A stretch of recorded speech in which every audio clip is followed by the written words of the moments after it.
Assalamualaikum warahmatullahi wabarakatuh.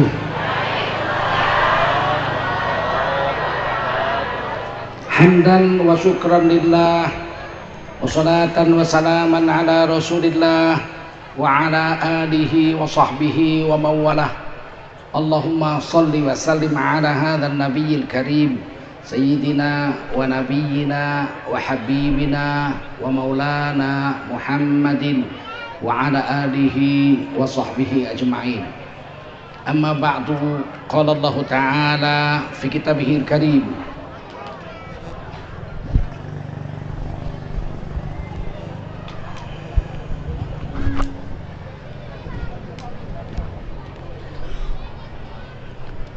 A'udzu billahi minasy syaithanir rajim. Bismillahirrahmanirrahim.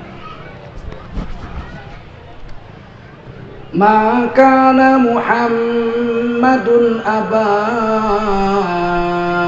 ahadin min rijalikum walakin Rasulallahi wa khataman nabiyyin wa kana Allahu bikulli syai'in alima. Ya ayyuhalladzina amanu dzkurullaha dzikran katsira wasabbihuhu bukratan wa asila. Qala Rasulullah sallallahu alaihi wasallam: man kharaja fi talabil ilmi fahuwa fi sabilillahi hatta yarjih. Baginda Rasul bersabda, siapa keluar untuk mendapatkan ilmu, orang itu adalah orang yang berjihad fi sabilillah sampai dia kembali ke tempatnya. Mudah-mudahan kita semua mendapatkan pahala jihad dari Allah Subhanahu wa taala. Amin. Shadaqallahul azim wa sadaqa rasuluhun nabiyul karim wa nahnu ala dzalika minasy syahidin wasyakirin walhamdulillahi rabbil alamin. Para ulama, tuan-tuan guru yang dimuliakan Allah Subhanahu wa taala, khususnya qari kita Tengku Zainuddin.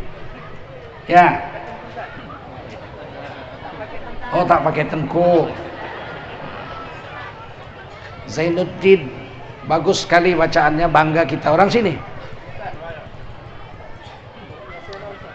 Qari nasional dari Hamparan Perak. Baguslah. Memang dulu negeri Melayu ini negeri yang penuh dengan orang-orang yang soleh-soleh. Tidak disebut Melayu kalau tidak Islam. Bukan kapak sembarang kapak betuah pembelah kayu, bukan Batak sembarang Batak sudah jadi Melayu. Jadi orang Batak masuk Islam disebut masuk Islam berdasarkan Quran dan Sunnah Rasulullah SAW. Maka kita mau merdeka ikut Indonesia karena Indonesia menjamin tiap warga negara memeluk agama dan menjalankan agamanya masing. Yang sekarang terancam. Sekarang 6 tahun ini setelah rejim ini terancam. Ini sekarang sedang dibahas rancangan undang-undang larangan minuman keras. Wakil Ketua DPR MPR kita Ajez Samsudin dari Golkar mendukung supaya jangan dilarang minuman keras itu. Saya baca, baru saya tulis di Twitter saya, sebab negara dapat 5 triliun dari perdagangan minuman keras. Untuk apa 5 triliun kalau generasi muda kita hancur semua, betul? Apa 5 triliun? Generasi muda kita nanti jadi pemabuk semua, jadi peminum tua.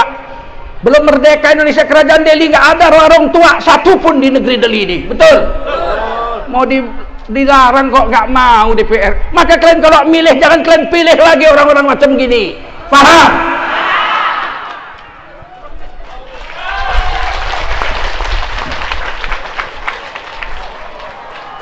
Minuman keras pula mau.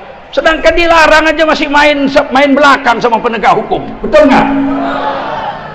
Apa hebatnya tua dihalalkan? Anak Melayu mau minum tua, lisoi lisoi lisoi lisoi, oh parbitu. Untuk apa itu? Biarpun 5 triliun orang mabuk nanti diperkosanya anak kita, betul? Orang mabuk otaknya nggak beres, nenek-nenek di perlinya, lewat nenek-nenek di perlinya, adek, adek, apa nggak marah nenek itu? Adik-adik kepala tuh kan, mama kau belum lahir aku sudah tua. Namanya orang mabuk. Aku nggak ngerti Indonesia ini sekarang macam mana ini. Ulama pulang dihalang-halangi, betul nggak? Dihina. Ada pula perempuan, ya Allah, nanti mulutku bilang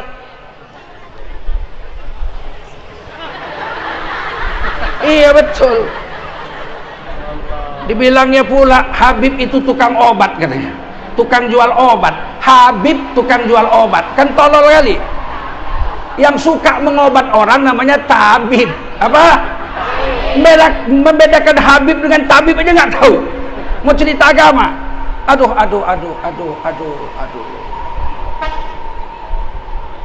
Rusak. Di akhir zaman ciri-ciri dunia mau kiamat. Manusia hina, lonte-lonte. Aku terus terang aja, ngapain ku bilang pelacur, lonte, ya enggak? Lonte, apa lagi? Pemabuk, penjudi, berani menghina ulama. Kalau sudah lonte, pemabuk, pejina, penjudi, berani menghina ulama, itu ciri-ciri dunia hampir kiamat.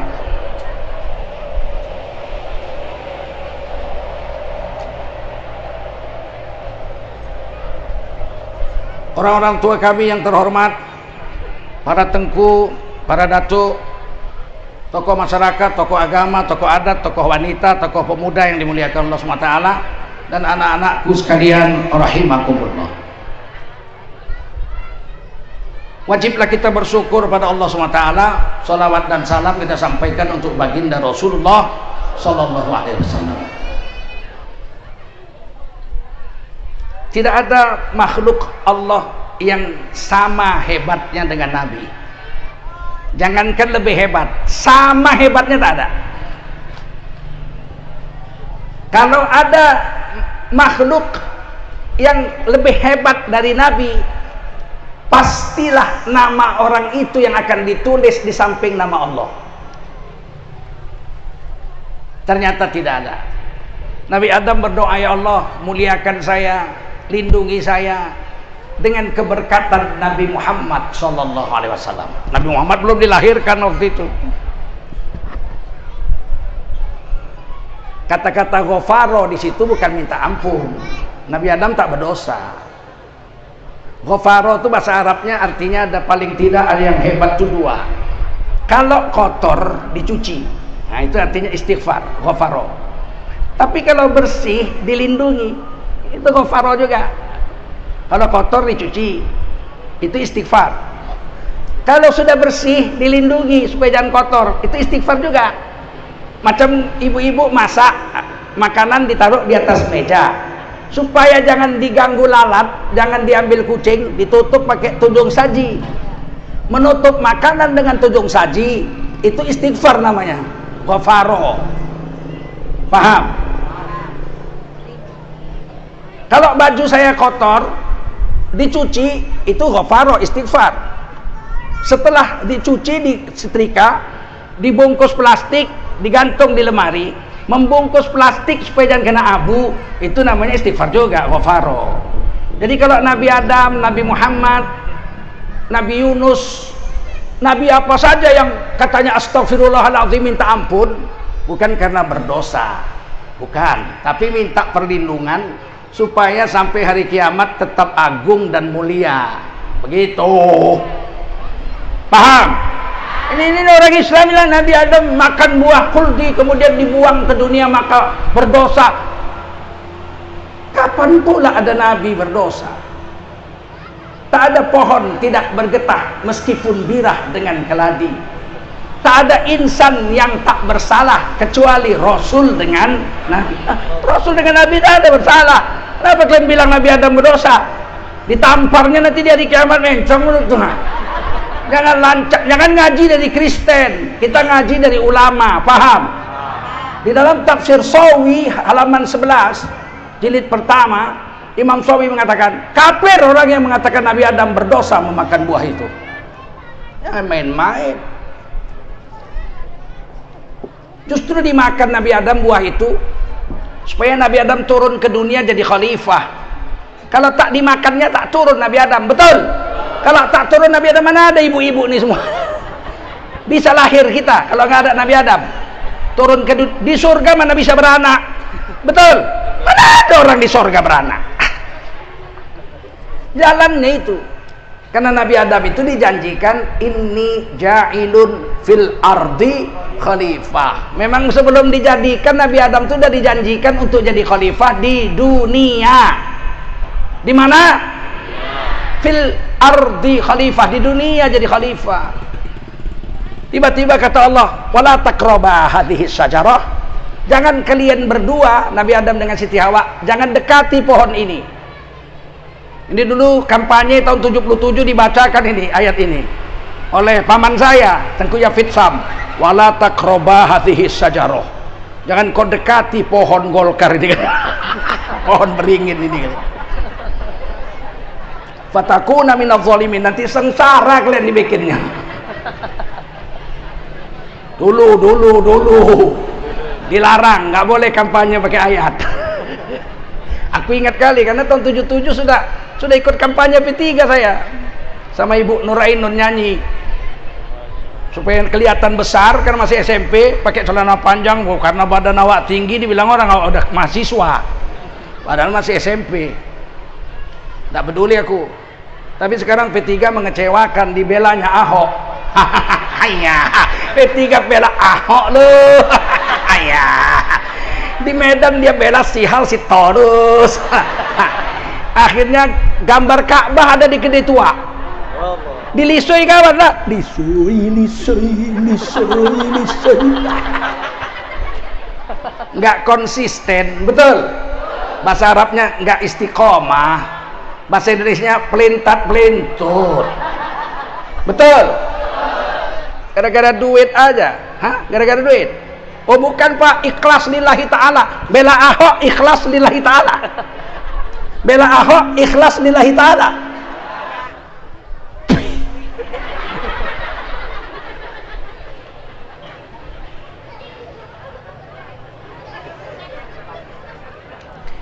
Nabi Adam, singkat cerita aja lah ya. Kalau nabi-nabi minta ampun, astagfirullahaladzim, ampunilah aku ya Allah, bukan. Artinya lindungilah aku. Nabi Muhammad bersabda dalam hadis Bukhari, inni la astaghfirullah fi kulli yaumin 70 marrah. Sesungguhnya aku Nabi Muhammad istighfar kepada Allah satu hari 70 kali. Dalam hadis yang lain 100 kali sehari. Apakah Nabi istighfar karena berdosa? Jawabnya apa? Kuat, tidak. Terus karena apa? Karena mengagungkan Allah. Istighfar karena mengagungkan Allah. Man raja'a ilallahi ta'ala ta'ziman li jalalillah fahuwa ta'ibun. Orang yang istighfar, tobat kepada Allah karena mengagungkan Allah, dalam hatinya terlalu besar Allah itu, maka orang itu tak boleh disebut ta'ibun, orang yang tobat, tapi disebut awwabun, orang yang mengagungkan Allah. Ada namanya sholat awwabin, sholat yang mengagungkan Allah, dari orang-orang yang mengagungkan Allah. Dulu anak-anakku, masa kami kecil lah, radio yang bagus didengar itu radio Malaysia. Kalau radio RRI kotor, hajab kali. Namanya negara miskin merdeka dengan perang. Kalau Malaysia kan merdeka diberi Inggris, dikasih hadiah. Nah, merdeka kau kaya. Radio Malaysia itu kalau didengar dari Medan bersih betul. Nah, saya itu seminggu sekali ada sandiwara bangsawan ke udara, Radio Malaysia. Habis asar itu hari apa gitu, Kemis atau apa, saya udah siap-siap tuh, sudah mandi, sholat asar, menunggu siaran Radio Malaysia Angkasa Puri bangsawan ke udara. Itu main piano, penyanyinya perempuan, saya tidak tahu siapa yang nyanyi. Teng teng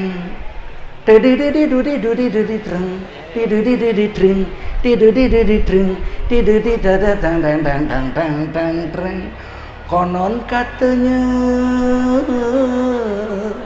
Nayan berkata, oh sedap kali saya rasa. Di situ mainlah sandiwaranya. Raja sedang sidang dengan menteri-menterinya. Rajanya bersabda, wahai Mamanda Menteri, beta ingin mengeluarkan uang dari Baitul Mal untuk mencetak sawah-sawah baru, karena penduduk negeri kita sudah bertambah banyak, makan sudah terasa berkurang. Maka perlulah dibuat sawah-sawah baru bagi mencukupi makan untuk rakyat kita. Bagaimana menurut Mamanda Menteri usul beta itu? Menterinya menjawab, dengar baik-baik apa jawabannya. Ampun tuanku, beribu-ribu ampun. Menurut hemat patik yang hina dina ini, usul tuanku membangun sawah-sawah baru adalah usul yang berlian. Ampun tuanku, beribu-ribu ampun. Apa salahnya menteri itu minta ampun sampai beribu-ribu ampun? Ada dosanya sama rajanya rupanya. Bersalah dia. Jadi kenapa minta ampun? Mengagungkan raja. Mengagungkan raja. Paham? Sama dengan orang Jawa. Mertuanya baru datang dari Surabaya jam 4 pagi, naik kereta api sampai Jakarta, sholat subuh terus tidur. Kata mertuanya, kami capek mau tidur, jangan diganggu. Baik pak, kunci pintu kamar. Jam 7 menantu sudah masak makanan sarapan pagi, kopi pun sudah dibuat, teh sudah dibuat. Diketuklah kamar mertua. Mertuanya jawab dari itu, siapa? Nyuwun sewu pak, monggo dahar mawon, sampun pukul 7 sakniki, monggo dahar mawon, nyuwun sewu pak, monggo pak, nyuwun sewu. Artinya, wahai bapak mertua, minta maaf 1000 kali. Sudah jam 7, silakan sarapan pagi, makanan sarapan sudah disiapkan. Mohon maaf 1000 kali pak, silakan sarapan. Minta maaf 1000 kali. Lu nyuruh sarapan aja sampai 3000 kali. Minta maaf. Salah apa menantu dengan mertua? Tidak ada salah. Terus kenapa dia minta maaf? Mengagungkan mertua. Paham? Ngerti? Jadi kalau dengar hadis Nabi Muhammad istighfar 70 kali sehari, apakah Nabi minta ampun sama Allah karena berdosa? Karena apa? Wah, pandai kalian. Itulah gunanya mengaji. Lurus awak. Jangan macam orang Kristen. Nabi Adam berdosa memakan buah larangan, turun ke dunia terbuang, membawa dosa warisan kepada anak susuna. Kita katakan lakum dinukum, enggak kita urus agamamu. Kami urus agama kami, kau urus agamamu. Bagi kami Nabi Adam tidak terbuang dari surga, justru diturunkan ke bumi untuk menjadi khalifah di atas dunia. Dan kita anak cucunya pun khalifah. Bukan Nabi Adam aja, kita semua. Wa huwallazi ja'alakum khalaifal ard. Dialah Allah yang telah menjadikan kamu semua orang beriman. 1,9 miliar sekarang. Dari 7,8 miliar penduduk dunia, 1,9 miliar orang Islam, semuanya kamu, kata Allah, telah diangkat menjadi para khalifahnya di atas dunia. Jadi kita bukan kaleng-kaleng. Kita ini khalifah Allah. Dan Nabi Adam turun ke bumi tidak berdosa, tidak dikutuk. Kalau iblis, iya iblis. Kata Allah, fakhruj minha. Keluar kau dari sorga itu, wahai iblis. Fa innaka rajim. Kau terkutuk sampai hari kiamat. Iblis keluar dari sorga terkutuk. Fa innaka rajim. Maka kita baca a'udzubillahi minasyaitonir rajim, terkutuk. Setan-setan anak cucu iblis. Nabi Adam tidak. Kata Nabi dalam hadis Bukhari, khairul yaumi tola'at alaihi syamsu yaumul jumu'ah. Hari yang terbaik yang pernah disinari matahari dari dulu sampai hari kiamat adalah hari Jumat. Hari terbaik adalah hari. Kenapa? 4 alasannya. Disebut Nabi 4-4-nya. Yang pertama, fihi khuliqa Adam. Hari Jumat agung terbaik karena Nabi Adam diciptakan hari Jumat. Wa fihi udkhilal jannah. Hari Jumat hari agung yang terbaik karena Nabi Adam dimasukkan ke surga hari Jumat. Wa fihi ukhrija minha. Dan hari Jumat adalah hari yang agung, yang terhormat, yang terbaik karena Nabi Adam diturunkan ke bumi hari Jumat. Jadi turun ke buminya Nabi Adam bukan hari terkutuk, hari yang terbaik karena dilantiknya Nabi Adam jadi khalifah ketika dia turun dari surga ke bumi. Paham? Ngerti? Dan wafatnya Nabi Adam hari Jumat.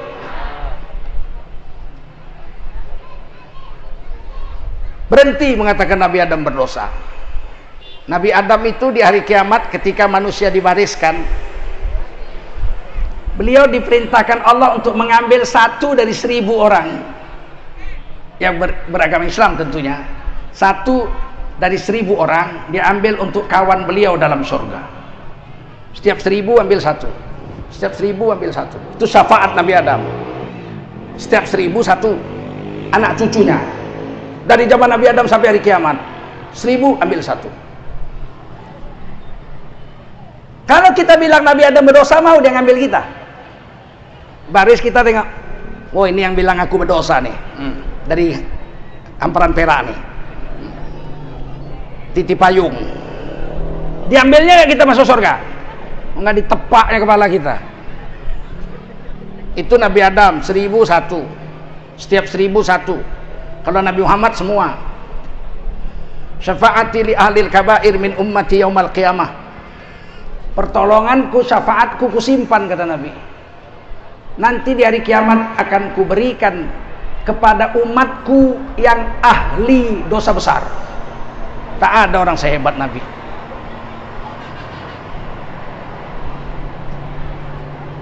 Yang diberi syafaat oleh Nabi, umat Nabi yang ahli dosa besar. Pemabuk seumur hidup, pezina seumur hidup, penjudi seumur hidup, tapi Islam masuk neraka. Iyalah pastilah masuk neraka. Lama. Seumur hidup mabuk mana lah tak lama ya. Lama lah, masa 2 minggu. Miliaran tahun lah, tapi tidak kekal dalam neraka. Sampai juga syafaat Nabi nanti. Wa yukhriju minan nar man qala la ilaha illallah wa kana minal khairi fi qalbihi mithqala dzarrah. Akan dikeluarkan dari neraka umat Islam yang mengucapkan la ilaha illallah, padahal kebaikan di hatinya hanya sebesar biji sawi saja. Sebesar biji sawi. Berarti nggak pernah sholat nih orang. Cuman syahadat aja. Kapan kau syahadat? Waktu kawin. Untung aja kau. Tapi dapat syafaat. Sebab iman tidak batal karena dosa. Iman batal karena murtad, menyembah selain Allah, musyrik, tukar agama, iman batal. Tapi kalau karena dosa, mabuk, berzina, mencuri, iman tidak batal. Cuman dia fasik, durhaka, fasakot, keluar dari aturan Allah. Pemabuk itu, walaupun dia sedang mabuk, tidak dikafirinya Allah. Ada orang mabuk, sepoyongan lewat. Ya, Den, kenapa kau hoyong-hoyong? Baru minum tua, katanya. Ngaku dia, baru minum tua. Ya, Den, kau minum tua, Den? Apa hukumnya minum tua? Gila kau, haramlah masa sunat muakkad. Pemabuk nih, pemabuk nih. Kenapa udah tahu haram kau minum? Macam mana lah, susah kali aku gara-gara COVID ini. Gara-gara Jokowi jadi presiden susah aku sekarang. Jujur nih orang, jujur nih orang. Biniku lari karena nggak makan, anakku 5 ditinggalnya. Apa nggak susah aku minumlah tua. Ya Allah Din, tua itu kan haram Din, haram lah, kuakuinya itu. Kau mau kemana sekarang? Mau pulang lah, udah malam. Siapa Tuhanmu Din? Gila kau, Tuhan Allah lah. Nabi Muhammad, kau pikir mabuk-mabuk ini nggak tahu aku Tuhanku Allah? Ha, coba, kan dia nggak kafir dia, cuman dia durhaka, betul? Paham? Dikasih syafaat sama Nabi, walaupun lama dia di neraka, tapi tak kekal, tidak kekal. Itu gunanya beriman sama Rasulullah Muhammad Sallallahu, termasuk sama Nabi Adam 1001. Lumayan lah ya nggak? Mudah-mudahan kita di akhirat dapat syafaat dari para rasul, para nabi yang diutuskan Allah Subhanahu wa ta'ala.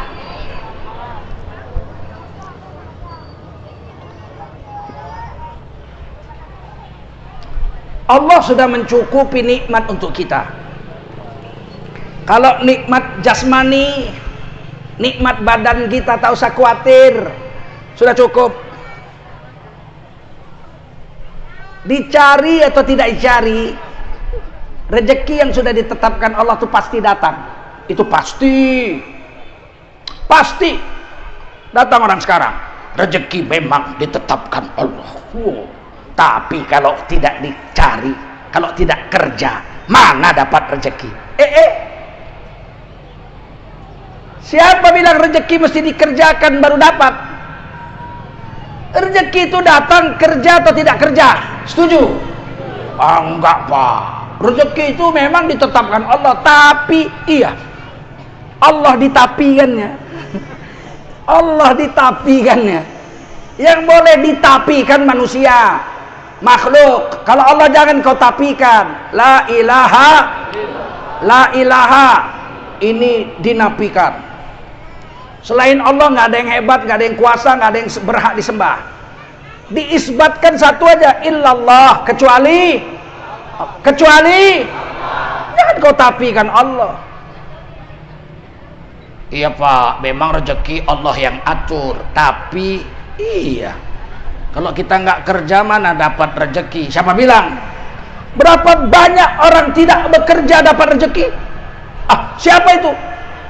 Orang penjara? Betul? Kerja apa dia? Makan, minum, tidur. Makan, minum, tidur. Makan juga dia, betul? Minum. Apa kerjanya orang penjara? Makan apa enggak? 10 tahun masuk penjara, keluar-keluar gemuk bininya. Bininya pada mati. Enggak dikasihnya makan, enggak cari makan, dia masuk penjara 10 tahun, bininya gemuk, anak-anaknya sehat, gemuk. Heran dia, ya. Gemuk kau Mina. 10 tahun ini, alhamdulillah Bang, 10 tahun ini tak ada yang menampari aku lagi. Gemuk dia. Payah orang Islam hari ini. Tauhidnya rusak hari ini. Innallaha yarzuqu man yasha. Allah memberi rezeki kepada siapa Allah mau. Betul? Bahkan binatang-binatang melata dikasih Allah. Wa ma min dabbatin illa 'alallahi rizquha. Apa saja yang melata di depan di muka bumi ini, semuanya rezekinya dijamin oleh Allah Subhanahu wa ta'ala. Dulu masa kecil-kecil kami, di pohon kayu itu ada ular warna hijau pendek aja. Jangan coba-coba digigitnya, mati, nggak ada obatnya. Setengah jam insyaallah jiud. Tahu kalian jiud? Innalillahi wa inna ilaihi. Ular itu pemalas, tak mau kerja, kerjanya tidur aja, tak mau cari makan. Ular itu disebut namanya ular kintamani. Ular apa? Kintamani. Udah jarang ada itu. Apa yang terjadi? Setiap hari ada burung kecil, kita bilang burung perenjak, orang Jawa bilang burung perenjak. Dekat-dekat rumah tuh selalu ribut kali bunyinya, ciat, ciat, ciat, tapi kecil. Kecil tapi ribut. Biasa orang kecil kurus ribut. Udah jadi presiden pun ribut aja.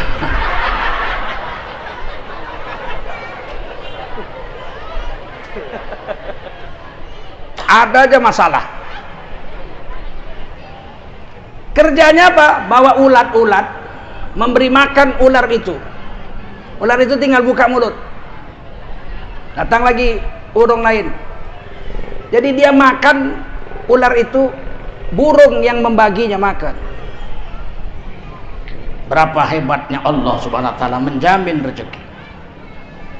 Kalau ada apel di Amerika Serikat keluar, ditulis malaikat Mikail, Zulkarnain, rezeki Zulkarnain. Siapapun tak bisa makan apel itu. Dua saja. Kalau tidak saya terbang ke Amerika makan apel itu. Yang kedua, apel itu yang terbang ke mulut saya di Indonesia. Betul? Percaya? Itu tauhid orang Islam. Selagi rezeki kita yang ditetapkan Allah itu belum habis, maka malaikat maut tidak akan mencabut nyawa kita. Itu hebatnya Islam itu. Kalau tanya, kenapa kita masih hidup? Oh, karena saya masih muda. Yang baru lahir pun mati banyak, betul? Baru lahir, mati. Saya belum mati karena masih sehat. Berapa banyak orang sehat mati? Naik kapal terbang, dada-dada malah bininya, dadah, I love you baby.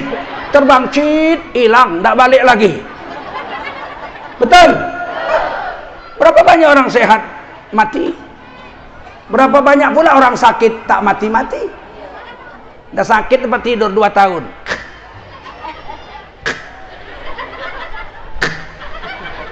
Makannya disuntikkan lewat hidungnya sama dokter. Cot. Anaknya udah bingung. Udah 5 lembu habis dijual. Belum mati juga. Akhirnya anaknya panggil dukun. Pak dukun, apa? Kami anak-anaknya sudah ikhlas. Udah ikhlas, tolong diobat bapak kami. Udah 2 tahun nggak mati-mati. Kami sudah ikhlas. Diobat supaya mati. Anak jahanam juga nih. Datang dukun itu diambilnya batang kelor. Oh, ini ada ilmu kebalnya ini katanya. Dipukul pakai batang kelor. Cat. Cat. Lihat tuh kan, kesakitan dia. Sontul, kau pun kalau aku sebat sakit, betul nggak? Memang dukun sialan. Ulanglah dukun tuh, mati. Siapa yang mati? Dukun itu yang mati.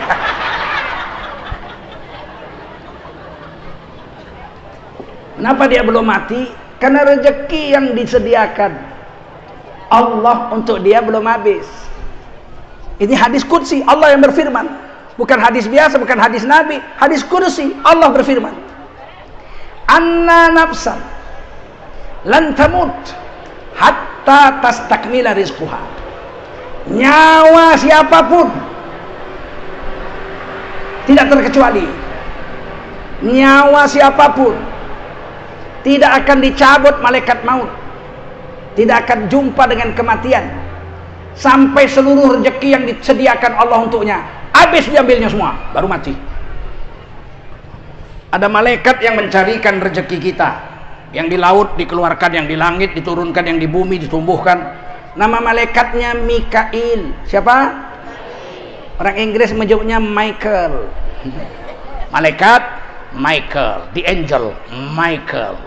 Kerjanya cari rezeki untuk kita yang sudah ditetapkan Allah. Walaupun ikan itu lahirnya di Laut Cina Selatan, kalau ditulis itu Zainuddin, datang ke hamparan Perak ikan itu. Nggak mesti Zainuddin cari ikan itu ke hamparan Perak, betul nggak? Ikan itu datang, siapa yang bawa? Lim Tai Kok yang bawa. Kadang-kadang aku kalau udah teringat Laut Cina Selatan, Laut Natuna, jijik kali aku. Kenapa? Pejabat kita ini udah rusak otaknya. Diambil Cina ikan kita di Laut Natuna, dicuri Cina, ribut kita, TNI kita marah, diusir. Apa kata pejabat negara kita, menteri? Cina bukan mencuri ikan kita. Mak, apa ini ku pikir? Mereka menangkap ikannya yang lari ke laut kita. Ini menteri kurasa banyak minum tua juga. Mau ku tekekkan jauh.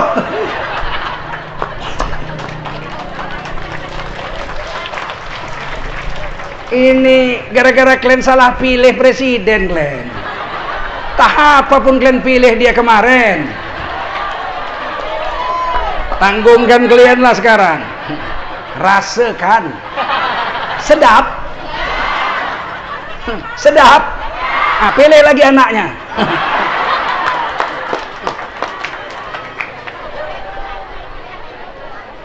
Jangan kalian pikir kalau orang kurus baik. Ini kurus nih baik. Kurus bukan karena tak makan nasi, karena terlalu banyak makan. Semen dimakannya, besi dimakan. Bisa aja ya enggak? Apapun kalian pilih-pilih. Lain kali kalau milih tanya ulama, siap? Ini orang Islam ini ada penyakitnya. Kalau milih nggak mau nurut sama ulama. Pak ulama, ustadz jangan ngatur-ngatur. Ini pemilihan ini bebas dan rahasia. Ini kemauan saya, hak saya. Jangan diatur-atur. Giliran melarat datangnya ke ustadz. Nggak makan aku ustadz. Oh. Kadang-kadang aku gitu datang ada. Nggak makan aku ustadz. Tahu aku dipilihnya kawan tuh. Mau ku bilang matilah kau. Tak tega pula awak. Lain kali jangan dipilih lagi dia. Iya bang ustaz. Menyesal ya. Orang Islam ini penyakitnya. Kalau ada pemilu, itu hak saya. Jangan atur-atur. Giliran melarat aja. Datang ke ustadz, ya enggak? Enggak tahu lagi aku ustadz. Anakku udah enggak sekolah ustadz. Kepingin kali aku ngasih ongkos pergi kau ke Jakarta. Jumpa si kurus. Iya, betul.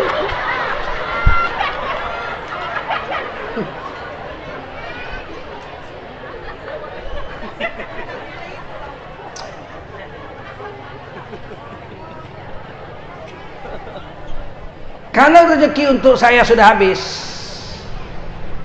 malaikat Mikail cari di beras nggak ada lagi, di buah nggak ada lagi, di ikan nggak ada lagi, di sayur nggak ada lagi, di daging nggak ada lagi. Maka malaikat Mikail lapor, ya Allah, sudah tak ada lagi rezeki untuk Tengku Zulkarnain. Sejelak ambil ngelih ke dia, ya enggak? Tiada lagi. Ya, begitulah kira-kira malaikat Mikail bilang. Kata Allah, iya, kerjamu untuk Tengku Zulkarnain sudah cukup hari ini. Hari ini tugas malaikat maut mencabut nyawanya. Ditunggunya sedot napas tuh 10, 9, 8, di ubun-ubun saya ditunggunya. 7, 4, 3, 2, 1, sap. Nggak nambah 1, nggak nambah, nggak nambah, habis. Paham? Kalau untuk urusan itu udah beres, nggak usah takut. Allah yang ngatur. Sekolah tinggi-tinggi, jurusan pertanian, gelarnya insinyur, kerjanya di bank. Haha, tuh lihat tuh, nggak ada urusan sama sekolah. Betul. Tamat SMA jadi tukang jual misok, kesana kemari, pemilihan kepala desa jadi kepala desa. Betul. Ada penggali kubur di Jawa, tukang gali kuburnya kerjanya, pemilihan kepala desa menang jadi kepala desa. Nah, tukang ketam kayu menang jadi presiden. Ayo. Paham? Paham?